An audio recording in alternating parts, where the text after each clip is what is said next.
Selene Saxby. Thank you, Madam Deputy Speaker. Net zero by 2050 is not an arbitrary target, but a scientific assessment of what is needed to limit the impacts of climate change. It will require significant economic changes. The Government is rightly not making uncosted spending commitments, but providing signals to business and letting the market do the heavy lifting. Despite huge progress being made on net zero, investors need reassurance that the UK will continue to be a leader. I rise today to speak about the potential of the Celtic Sea and the possible lost opportunity if we do not speed up the process to get projects floating. As chair of the All-Party Parliamentary Group for the Celtic Sea, I strongly support the Government's target of having 5 gigawatts of floating offshore wind, or FLOW, by 2030, and I'm delighted that the Celtic Sea has been identified as a key development opportunity to complement existing deployment in the North Sea. For the very simple reason that the wind blows the other way round there. We need to develop both areas to optimise wind energy production.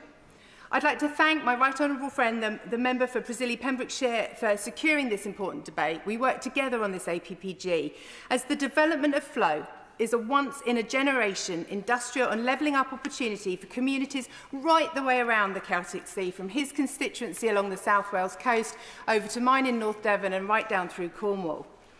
Whilst welcoming the 160 million floating offshore wind manufacturing investment scheme, or FLOMIS, that opened for bids this spring, I look forward to seeing a fair share coming to key Celtic Sea ports.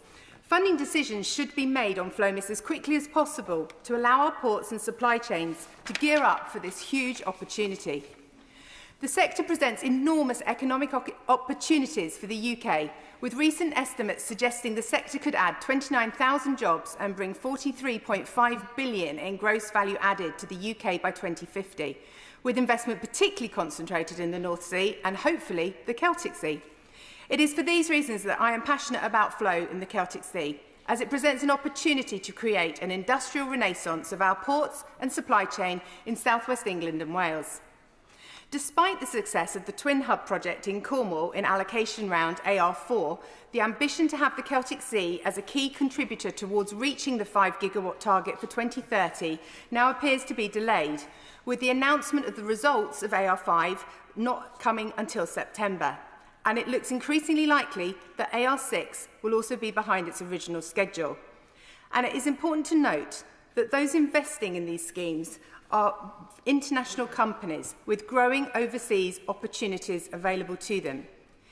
Having engaged with Renewable UK and the wider industry, they advised that the administrative strike price was possibly too low to make some bids commercially viable in AR5.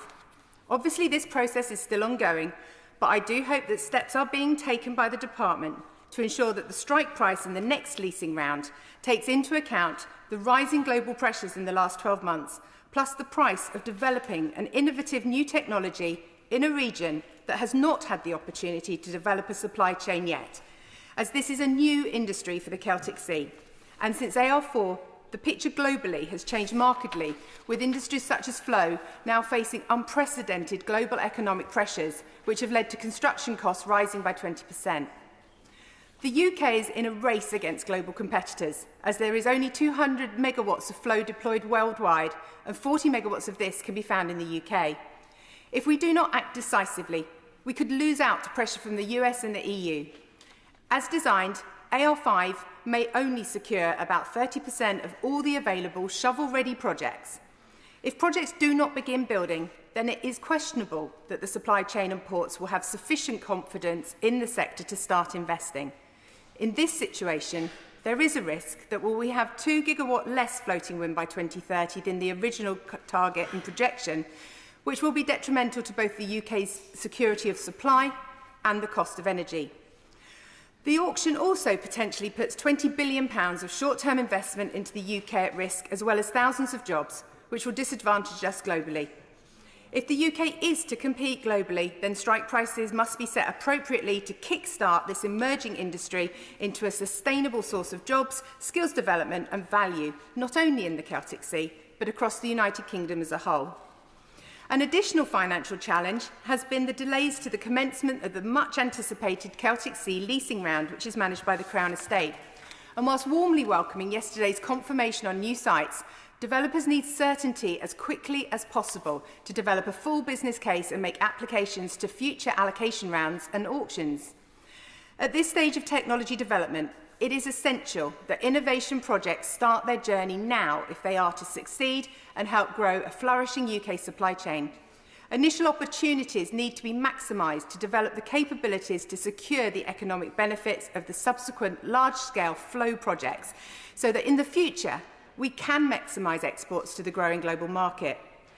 However, industries have not been provided with the certainty they need, as despite yesterday's market update from the estate, there does appear to be delays in bidding due to spatial and policy issues.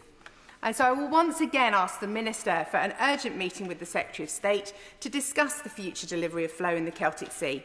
As if flow is not successful in AR5, then there is a risk that we will have 2 gigawatts less floating offshore wind by 2030 than the current target and projection, detrimental to both the UK's security of supply and the cost of energy. Flow in the Celtic Sea is in danger of not realising its full potential and not making the meaningful contribution it so rightly should to the UK's 5 gigawatt target by 2030.